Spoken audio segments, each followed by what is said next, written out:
I'm Aishlyn, welcome to Collection Cutdown. Today's video is 13th Warrior, starring Antonio Banderas.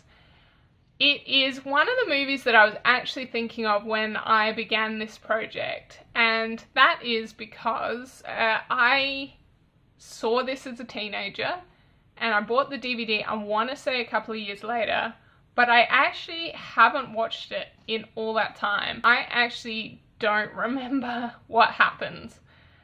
The only thing is I have a very vague memory of a group of guys sitting around a fire, maybe telling stories, but that could describe a scene in a whole host of movies. Yeah, I'm really interested to see what this film is actually about, because I have a feeling for many years I thought it had like a paranormal element to it, or monsters or aliens or some kind of thing that made it not fully historical. And then I convinced myself that I was wrong and I was confusing it with a different movie, perhaps Outlander with Jim Caviezel. Then after that I was like, no, it's definitely a historical film. And now I'm back to thinking, no, I think I was right the first time. I think there's something else to it.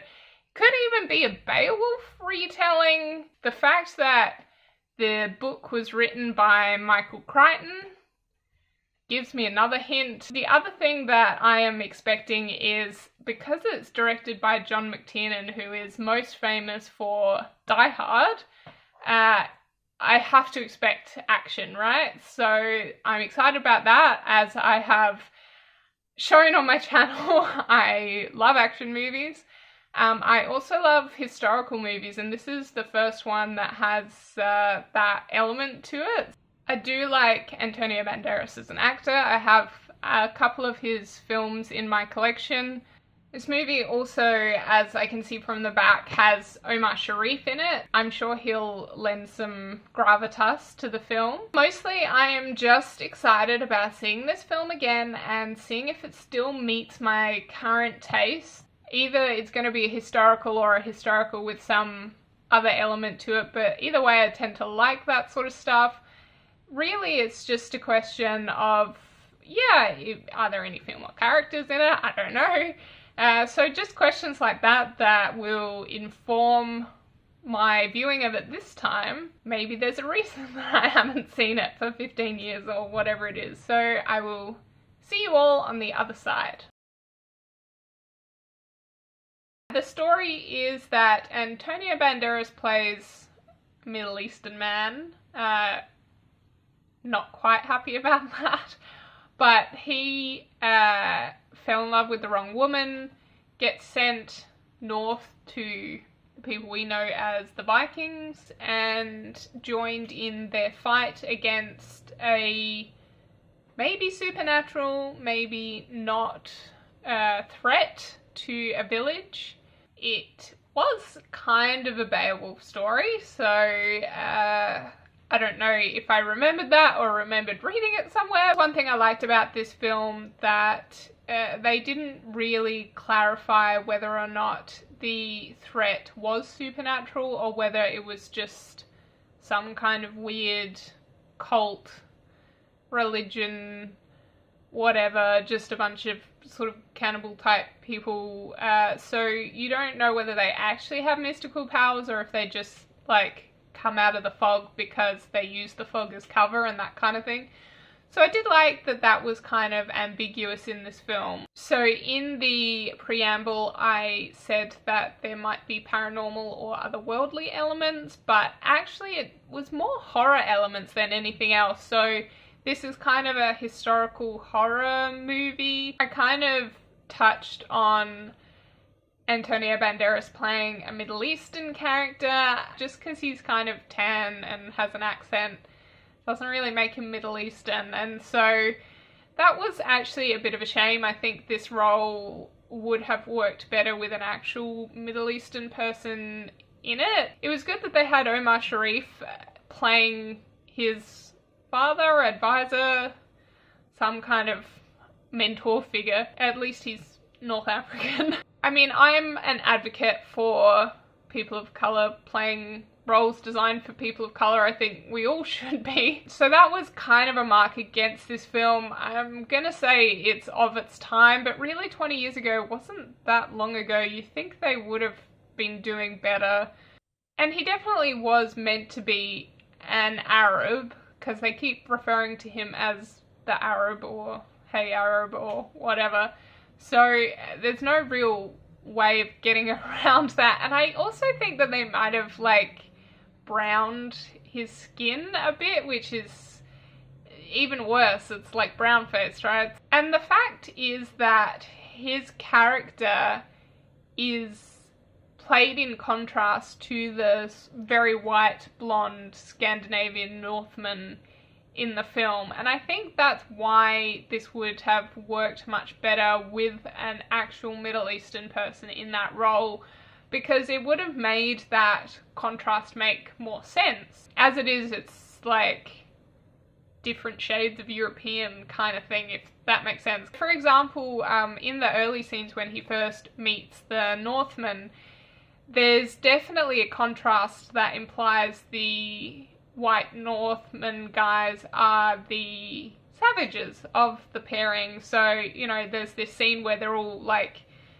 drinking from a bowl and then spitting back into it, and they're all kind of sharing that same bowl, and him and Omar Sharif are looking at each other going, what are they doing? That's gross. I liked seeing that the people of colour were the more refined of the two cultures, and that's kind of why I think it would have had more impact if it had been an actual Middle Eastern guy in the role. But I liked that element that there was unexpected parts of the film that play on stereotypes and upend some things that you would normally expect from a film like this. I mentioned in the preamble that I remembered a scene set around a fire, and I was right, there was one, surprise.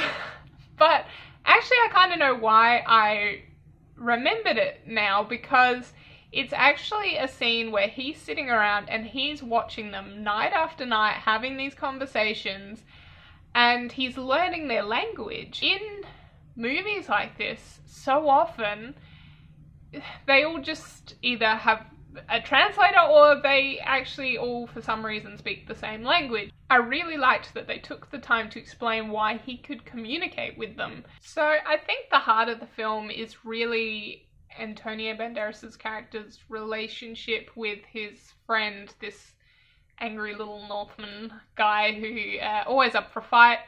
And so they kind of start a little bit antagonistically and then develop into a friendship. And I think that that was one of my favourite parts of the film, that, you know, the true heart of the film was these two guys bonding. So as much as I liked that arc, I think that it's the best emotional arc in the film. I was not quite so convinced by the romance. When they arrive at this village that they're there to protect, he meets this woman. I guess she's kind of a healer. You know nothing about her throughout the whole film, other than she's a bit attracted to Antonio Banderas' character.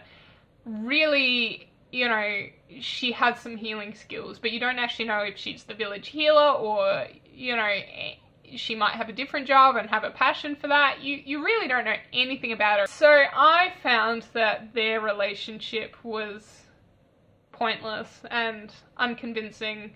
Like, I'm a huge fan of romances in films, but romance is done at least a modicum well. You need to give your female character just a little bit of personality to see why they're falling in love, if that's what they're doing, rather than just going to bed together. I think they were meant to kind of at least have some kind of thing, because when he leaves for this big battle towards the end, like, they purposefully have this long beat about the two of them. She sort of walks past and touches him as he's riding off, and he slows the horse and she stops walking, and you can tell they're thinking of each other and he doesn't want to go, but it's like, why? I don't understand where their connection was meant to come from.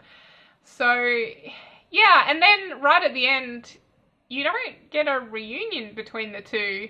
So they come back, there's another big battle, and then you don't see her again. Like, they don't get a post-battle jubilation kiss. There's no moment where they see each other and are like, yay, we survived. None of that. She's just gone from the film, and then he leaves. The final shot of him is sailing away. And so yeah, all of that was rather unconvincing, and I kind of wish it wasn't there, but whatever. I mean, at least it wasn't super offensive like it could have been. I guess it's just bland and uninteresting, so there is that, I guess. So I said he sailed away at the end, and that's one of two scenes that I didn't actually understand. At the beginning of the film, he's relegated to these Northmen, he's just met them, they've maybe had one night of bonding, and then their seer says that 13 warriors must go on this quest and one of them can't be a Northman, and he's the only guy around other than Omar Sharif who is not a Northman. So they're like, okay, you're on the team. And I actually don't, it kind of cuts there, and you don't actually know why he's agreeing to go on this quest, and I think that that was a real failure of motivation for the character, because you don't actually understand what's driving him. Up until that point and beyond, he's a very passive character where things just keep happening to him. So, you know, he's sent away into exile, and then he's sent on this mission, and at no point does he seem to have an opinion about this. He doesn't have his own motivation of why he's doing these things. He's not fighting against it. It's just kind of happening to him. And it's not until much later in the film that he actually displays some kind of agency. I think it was meant to be his character development, like that, his arc to become a more active participant in the world. I would have liked to have seen some kind of reaction to him being sent on this sort of suicide mission quest, even if he was like, hey, that's not me, I'm not a fighter, I'm not a warrior, I'm a poet, guys, like, I'm not gonna be any good to you, I better stay here and just hold the fort and entertain people and do all that sort of stuff. There's no room for that kind of reaction. You know, he could have either been convinced or dragged along, and I think that would have actually been really important for his character to have that moment, that beat, and for you to see how he reacts to that. The other thing that I found confusing was right at the end. I mentioned the final shot where he's sailing off, and I actually don't know where he's going. So he's leaving all the Northmen he's just fought beside, and, you know, they're all besties now and whatever else. He's presumably leaving the woman because you don't really see her. And, like, so is he continuing on his journey, or is he going back home? Because neither of those make sense. I thought that those Northmen were the people he was meant to hang out with, like he was sent on a diplomatic mission to get him out the way.